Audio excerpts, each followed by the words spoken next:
1998년에 개봉한 영화인데요. 아마겟돈이라는 영화 혹시 들어보셨을 것입니다. 그 성경에 나와 있는 단어 아마겟돈 전쟁이라는 게 있는데, 사실 정확하게 이제 보면은 사실 좀 이제 아마겟돈이라는 단어 자체도 조금 이제 그 다시 해석해야 되는 문제는 있어. 나중에 기회가 되면 말씀드리겠지만, 일단 여하튼 아마겟돈이라는 단어가 성경에 나와서 이제 소위 인류의 마지막 전쟁이 있는 곳, 뭐 이렇게 이제 이해를 하거든요. 근데 성경적으로 보면 올바른 이해는 아닙니다만 일단은 이제 그렇게 생각을 해요. 그래서 이제 성경을 읽지 않는 분들도 아마겟돈이라는 단어를 알고 있죠. 저 영화 제목도 거기서 온 거예요. 그래서 저 아마겟돈은 왜 아마겟돈이냐면, 이제 여기 그 오른쪽에 조그맣게 잘 안 보이시겠지만 이게 그 운석이 하나 날라오고 있어요.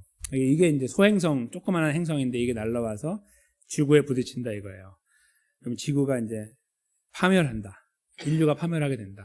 그 내용이에요. 그래서 이제 이걸 막아야 되는데 한 15일 정도 시간이 있는데 어떻게 할 것인가 해서 이제 그 여러 과학자들의 의견에 이거를 그냥 폭파시킨다고 하면은 폭파되는 순간에 이것이 파편이 다시 다 지구로 오기 때문에 우리가 안전하지 않을 거다. 그럼 어떻게 할 거냐?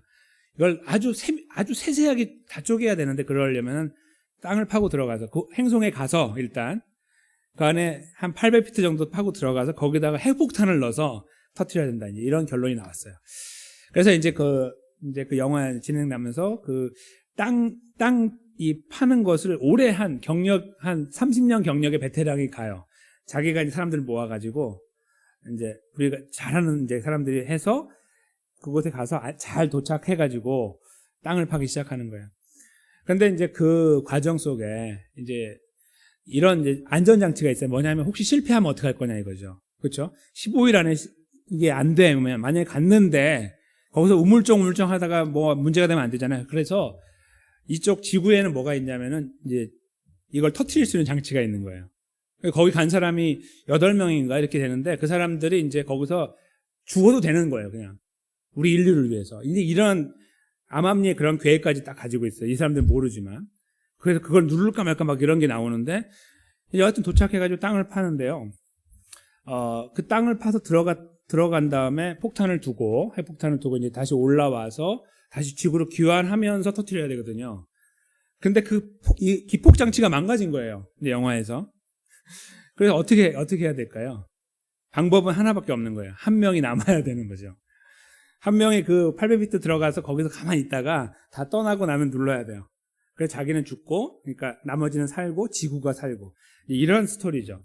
그렇게 이제 실제로 이제 영화가 그렇게 진행돼서 결국은 여기 베테랑이었던 30년 베테랑 그 사람이 죽게 되는 걸로 끝나요. 이제 그러면서 인류가 살게 됐다는 걸 끝나는데, 저 영화에서 보여주고 있는 한 명 남는 거 있잖아요. 한 명이 남는 거. 그 이야기는 영화의 이야기뿐만은 아니에요. 저희가 이제 보통 이렇게 이런 건물 같은 데도 보면요. 어떤 건물은 안에서 잠그는 건물이 있어요. 그렇죠? 그러니까 밖에서 이렇게 열쇠를 잠그는 건물이 있고 어떤 거는 안에서만 잠그는 건물이 있어요. 그러니까 누가 다 나가면은 못 잠그는 거예요. 이렇게 그 문은 건드리지 못하고 뭐 다른 걸로 막으면 모르는데 못 잠그는 그런 문이 있어요. 실제로. 그래서 우리도 모르게 살다 보면은 누군가 거기 있어야 되는 상황들이 발생하는 일들이 있다 이거죠. 그러니까 다 떠날 수 있는 것이 아니고 누군가는 있어야만 떠날 수 있는 상황들이 생겨요. 저 영화가 그걸 잘 보여주고 있는 거예요. 아주 정확하게. 근데 이 영화가 바로 오늘 저희 본문하고 아주 긴밀하게 연관을 갖고 있어요. 오늘 저희가 읽은 본문을 저희가 이렇게 짧기 때문에 이제 보시다 보면은 이게 잘 헤아리기 어려우신데 설명을 제가 해드리면 이제 아실 거예요. 저희가 지난주에 그 붉은 송아지를 완전히 태워가지고 짓이겨지는 짓이겨져가지고 그걸 이제 막 추스려가지고 그 젤을 만들어가지고 쌓아놓은 다음에 거기다 물을 뿌려가지고 이제 물을 흘려내리게 해가지고 잿물을 만들어서 이렇게 뿌리는 정결케 하는 물이라고 말씀드렸잖아요. 근데 그 물을 사용하는 용례가 나오는 거예요. 근데 이 용례가 이제 오늘 본문 말고 앞부분에 11절부터 기록되어 있는데, 예를 들어 시체를 만진 자, 집안에 누가 죽었어요. 그러면 그 집에 있는 모든 사람들은 부정한 거예요. 갑자기 돌아가시면은 뭐 병이 있었고 옆에서 간호하고 있는데 갑자기 돌아가셨어. 그러면은 그냥 아무도 거기서 자유롭지 못하고 모두 다 그 집안에 있는 모든 사람 다 부정한 거예요. 이런 사람들은 억울하잖아요. 예? 간단한 건데, 그렇죠? 그냥 죽었을 뿐인데. 그럴 때 이걸 쓰는 거예요. 시체를 만진 자, 아니면 집안에 누가 갑자기 죽어서 그걸로 이제 부정을 입은 자들, 이제 그런 사람들이 주 대상이 돼서 그 재물을 사용하도록 하셨어요. 이제 그게 오늘 그 본문 앞부분에 기록이 되어 있습니다. 오늘 저희가 읽은 본문 앞부분에. 그런데 이것을 하지 않을 경우, 즉 부정하잖아요. 근데 사람이 잘 안 봤어, 아무도. 자기 혼자 이렇게 있어서. 그러면은 에이 그냥 넘어가자 이렇게 하면은 하나님께서 말씀하신 것은 이스라엘에서 끊어질 것이다. 이렇게 아주 엄하게 말씀을 해놓으신 거예요. 그러니까 사람들이 보고서 이야기를 듣고서 자기 유혹이 있을 거 아니에요. 유혹. 아무도 안 봤는데 귀찮게 또 그거 하면은 7일 동안 부정하니까 3일에 한 번, 7일에 한 번 뿌려야 되거든요. 그거 가지고 이렇게 뿌림을 받아야 돼요. 아유 귀찮아. 이러고 싶을 때 하지 못하도록 하나님이 너 그렇게 하면은 이스라엘에서 잘려나간다. 이렇게 하나님의 못을 박아놓으셨어요. 아주 엄하게 이 일을 다스리고 싶으셨던 것이죠. 그 내용이 앞부분에 설명이 되어 있습니다. 그러니까 주로 죽은 자와의 관계 이런 것들로 이제 설명이 되는데, 여기서 저희가 이제 생각해야 될 부분 한 가지가 있습니다. 자, 예를 들어 제가 이제 부정하잔 말이에요. 제가 이제 시체를 만졌어요. 부정하죠. 그럼 이제 제가 이제 가서 이제 뿌려달라고 그러죠. 이렇게 해서 뿌려주세요. 그러면은 잿물 내려가 뿌려줄 거 아니에요. 누군가가. 근데 뿌려주는 사람은 그 본문에 이제 21절에 나오지만 정결한 사람, 그러니까 이런 더러운 거에 연관되지 않은 사람이 뿌려야 돼요. 응? 그럼 이제 가서 이제 일로 와. 아주 이렇게 뿌려줄 거 아니에요. 근데 이렇게 뿌리는 게 아니고 이제 우슬초로 이렇게 뿌리는 거예요. 탁 조금씩 이렇게 뿌리는 거예요. 흙 뿌리는 건데 그렇게 제가 봤잖아요. 3일째 한번 하고 7일째 와서 하면 저는 정결하게 돼요. 그런데 이 뿌린 사람은 어떻게 될까요? 뿌린 사람은 여기에 물 찍어갖고 한 거밖에 없잖아요. 근데 하나님 뭐라고 하시냐면 그 사람도 부정하다고 말씀하시는 거예요. 그러니까 자기는 좋은 일을 했는데 이 상황에 같이 있다는 이유 때문에 부정하다고 하나님이 말씀하신 거예요. 그러면 어떻게 해야 될까요? 생각해 보세요. 그럼 그 사람도 부정을 시키기 위해서 어떻게 해야 돼요? 또 다른 정한 사람 불러갖고 아무개 일로 오세요 해가지고 나한테 좀 뿌려달라고 해야 될 거 아니에요. 계속 뿌려야 돼요. 그러면 그 사람은요? 뿌린 사람은 세 번째 사람 자기도 부정하게 된 거예요. 이 사람 때문에. 그러니까 계속 뿌려야 돼요. 이 상황이 이해가 되세요? 그러니까 지금 여기서 말씀하는 거는 분명히 누구 시체를 만진 사람만이 아니고요. 그거 하나 정결하게 하려고 이스라엘 전체가 사실은 논리적으로 보면은 전부 다 거기에 이거 하고 있어야 되는 거예요. 모두 다. 그런데 여기에 놀라운 질문이 나옵니다. 무엇일까요? 맨 마지막 사람이에요. 예를 들어서 300만 명 다 하지 말고 10명이라고 생각하겠습니다. 10명. 그래서 이제 첫 번째 사람이 부정하게 돼서 이제 뿌리게 됐어요. 잿물을. 2번이 뿌리고 3번이 뿌리고 계속 뿌려요. 왜냐하면 2번이 더러워졌으니까 3번이 뿌려주고 3번을 위해서 4번이 뿌리고 나중에 9번을 위해서 10번이 뿌렸잖아요. 그러면 1번이 다시 와야 될까요? 뭐 그럴 수도 있겠죠. 돌고 도는. 근데 지금 여기 논리는 무엇을 저에게 보여주고 있냐면 마지막 하나가 문제라는 거예요. 즉 인류가 있잖아요. 우리 인류가 우리끼리 아무리 뿌려봐야 마지막에 문제가 된다는 거예요. 이 말씀은. 저 아마겟돈 같은 거죠. 누군가 하나는 남아 있어야 돼. 그 안에. 누군가 깨끗해야 돼. 그러니까 저 영화에서는 그런 건 아니지만 누군가 하나 남아서 희생을 하든지 뭐가 돼야만 전체가 이득을 보게 되는 거예요. 이 잿물 뿌리는 것도 마찬가지예요. 이걸 저희가 잘 깊이 생각해 보면요. 이게 계속 뿌려야 되는 거예요. 왜냐하면 뿌린 자가 더러워진다니까. 뿌리고 계속 뿌리다가 가는 거예요. 계속 100명, 1000명 계속 가야 맞아요, 원래는. 물론 여기에서 제가 볼 때는 꼭 그렇게 끝나지는 않을 거예요. 여기 상황은. 그냥 어느 정도 정해놓고 하겠죠. 근데 논리적으로 보면 그렇다는 거예요. 그럼 뿌린 사람이 더러워진다는 말 자체가 아주 저희가 이해하기 어려운 부분이에요. 그냥 이 사람은 깨끗한 사람이니까 뿌려주고 뭐 며칠 동안만 어디 있으면 깨끗하다. 뭐 이런 법이 있으면은 이해가 되는데 그렇게 안 돼 있어요. 그래서 저희가 여기서 질문을 던져야 되는 거예요. 왜 이렇게 하셨을까? 그리고 이건 영원하다고 말씀하셨을까? 인간이 감당할 수 없다는 것을 말씀하고 싶으신 거죠. 죄의 문제를. 그러니까 아무리 저희가 꼬리에 꼬리를 물고 뭐 수천만 명이 수억 명이 계속해서 서로를 위해서 뭔가를 해도 결국 자기 자신이 자기 것을 감당하지 못한다는 거예요. 결국에. 그게 여기 오늘 이 사슬 속에 보여지고 있다. 그걸 제가 찾을 수 있습니다. 아시겠죠? 그 하나. 그래서 저희는 이 말씀을 읽으면서 왜 하나님은 이런 일들을 놓고 영원하게 지켜야 된다라고 못을 받고 있느냐 하는 부분을 생각해 봐야 됩니다. 왜 이것이 영원할까? 첫째로는 저희가 감당하지 못한다는 사실이 영원한 거예요. 계속 뿌려갖고 상대방을 위해서는 하지만 내 걸 해결하지 못하는 이 아이러니한 거, 진퇴양난, 이 문제에 대해서 돌아볼 수 있는 기회, 그것은 영원히 계속 봐야 된다는 거예요. 지금 21세기도 보고 있는 것처럼, 저희가 저희를 보는 것처럼 그렇게 보도록 하나님이 제정을 해놓으신 거예요. 둘째로는요, 그렇게 꼬리에 꼬리를 물고 결국은 인간 스스로가 자기 것을 해결하지 못하는 처량한 존재인데, 그러기 때문에 우리에게 예수 그리스도가 필요하다는 것을 말씀하고 계시는 거죠. 그것이 영원하다는 거예요. 그래서 여기서 영원한 규례라고 말씀하신 거죠. 결국 이 그림 사슬은 저희들에게 끝도 없고 결국은 할 수 없는 죄의 문제에 대한 해결할 수 없는 인간의 어떤 한계를 적나라하게 보여주고 계시고, 동시에 그 끝자락에서 저희가 그럼 어떻게 하지? 이렇게 할 때에 예수 그리스도를 저희가 만날 수 있도록 인도하고 있다는 거죠. 왜 예수님이 우리에게 필요했는지, 우리에게.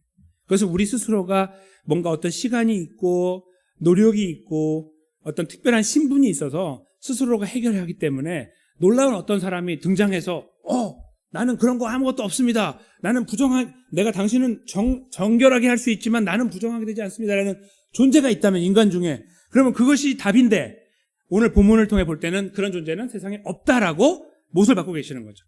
그러므로 하여 그러면 누가 있어야 되는데 라고 할 때에 그래서 예수 그리스도가 오신 거라고 성경은 이 말씀을 이어가고 계신다는 거죠. 그래서 예수 그리스도가 말씀대로 이 땅에 오셔서 우리를 위해 그 걸음을 걸어가셨습니다. 오늘 그 잿물을 뿌리는 이 과정, 저희가 이제 지난주에 잠깐 나누었던 것처럼 이 잿물 제 자체는 사실 예수 그리스도를 보여주고 있고, 그 진리게 지신 예수 그리스도, 그렇죠? 그걸 보여주고 있다는 사실을 저희가 생각해 봤는데, 사실은 그 잿물은 재물과 같은 거예요. 이걸로 뭔가를 하는 도구잖아요, 도구. 근데 그걸 뿌리는 것은 저희가 또 다른 이야기 아니에요. 근데 예수님을 히브리서가 설명할 때는 이렇게 말씀하고 있어요. 예수님은 대제사장이었고, 그것도 영원한이라는 단어가 붙어 있고요. 둘째로는 영원한 제물이 되셨다고 또 말씀합니다.